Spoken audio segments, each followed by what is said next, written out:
అభిషేకం చేసిన తరువాత కూడా ఒక రాతి విగ్రహానికి నిజమైన మనుషుల్లాగా చెమటలు పట్టడం ఎక్కడైనా చూశారా? ఆంధ్రప్రదేశ్లోని కదిరి క్షేత్రంలో ఇది ఇప్పటికీ జరుగుతున్న ఒక సజీవ అద్భుతం. హిరణ్యకశిపుణ్ణి వధించిన తర్వాత స్వామివారి ఉగ్ర జ్వాలలకు సృష్టి అంతా వణికిపోయింది.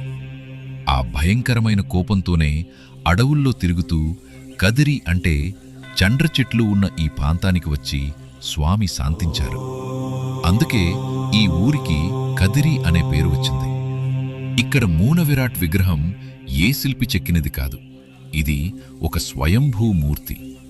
ఇక్కడ అర్చకులు స్వామివారికి అభిషేకం పూర్తి చేసి పట్టు వస్త్రంతో ఎంత తుడిచినా మళ్లీ విగ్రహంపై మానవ శరీరానికి పట్టినట్లు చెమట బిందువులు వస్తూనే ఉంటాయి. స్వామివారిలోని ఉగ్రత ఇంకా పూర్తిగా తగ్గలేదనటానికి ఇదే నిదర్శనమంటారు. 8 చేతులతో ఉగ్ర రూపంలో ఉన్న తొడపై లక్ష్మీదేవి ఉండటం వల్ల స్వామి ఇక్కడ భక్తుల కోర్కెలు తీర్చే కల్పవృక్షమయ్యాడు.